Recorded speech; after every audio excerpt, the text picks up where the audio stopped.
In this video, I'd like to pick up where we left off with the creation of UMP, uridine 5' monophosphate. The last enzyme we talked about was aridine 5' monophosphate decarboxylase. So, like I said earlier, we've done something extremely significant because we've created a pyrimidine and we have it attached to a ribose with a phosphate to make a nucleotide. So in this video, we have two goals. The first one is I'd like to tell you how we go from UMP to adding extra phosphates on to make UDP and UTP.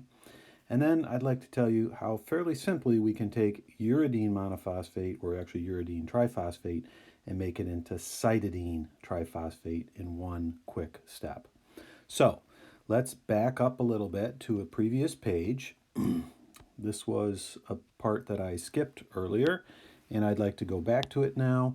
Let's simply point out that these two reactions are fairly easy. We are going to start with UMP and ATP, and we're going to use what we call a nucleoside monophosphate kinase.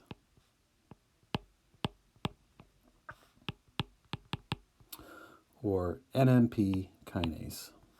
And this molecule is a kinase, which means it takes a ATP and transfers the phosphate from the gamma position of the ATP over to the UMP to make UDP and ADP.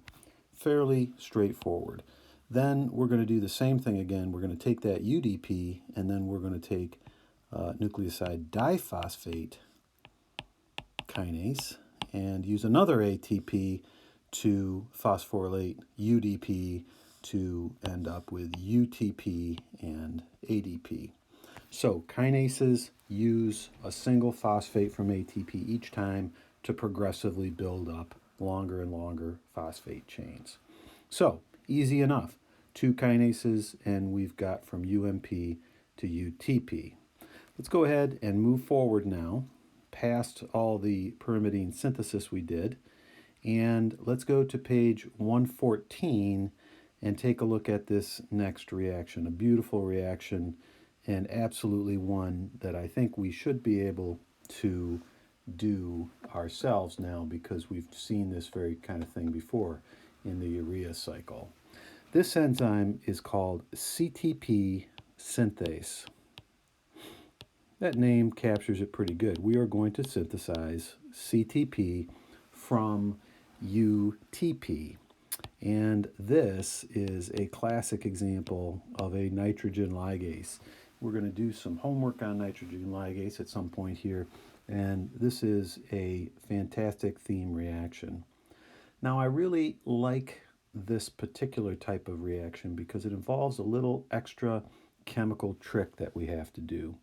First of all, before we get to that, let me point out to you that this type of ligase is one of those that uses an ATP and splits it to an ADP plus a phosphate. This is different than those that go from ATP to AMP and pyrophosphate.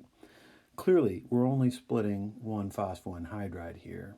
But the more important thing is that this tells us a lot about what's happening with the attack on the ATP. Now, this is a bit of a tricky reaction, but I think it would be worth thinking back on some of the nitrogen ligases we used earlier, particularly those in the urea cycle. And I'd like you to maybe pause here for a moment and see if you could come up with a reaction in this interesting, a mechanism in this interesting reaction to transform this carbonyl into this amine. And the key to understanding this is to note also that this single bond here in the uracil becomes a double bond in this particular cytidine over here, or cytosine. And what that means, here's a big hint, we need to get rid of that H on the uracil. So as we often do, let's start with a base. Let's pause it and see if you can come up with a reaction it's going to include some kind of a ligase intermediate. Give it a try. Okay, I hope you took a moment and tried to pause the video there and try this mechanism out. Let's consider what happens. Like I said, we have to start by getting rid of that proton with the base. And I also gave you the hint that we need to form a double bond over here. And that's going to happen by this pair of electrons flipping down like that. And that's going to flip this pair of electrons on the carbonyl up. And what we're going to do with that, as you might have guessed, is to go attack the gamma phosphate of the ATP, flips up to trigonal bipyramidal oxyanion, back down, and we break off that ADP. That's how we would expect it to do it, so that we end up with an ADP and not an AMP. Okay, let's take a moment and see what kind of an intermediate we get. We don't need to draw the whole thing. I'm just going to go ahead and draw the base in the fashion that it is now after it underwent that reaction. We've made this into a single bond O, and that is now linked to the phosphate out here. So I'm going to go ahead and draw that out there first, and then we'll finish it off. We're going to have a double bond here to that nitrogen with no H at that point. This comes down, and we've got our carbonyl there, and that is the intermediate that we have during this nitrogen ligase reaction. And as you can imagine, at this point we need to bring in a nitrogen, and this is going to come in the form of an ammonia. Let's go ahead and make an ammonia, a deprotonated ammonium ion, and at that point this is going to come in and do the attack, and we're going to lose our leaving group. Remember, the theme for ligases, if you want to get rid of an atom, and we want to get rid of this oxygen way over here on the uracil, you put a phosphate on it to make it a good leaving group, and then you bring in your substituting atom, in this case a nitrogen, and that ends up substituting for that phosphate there.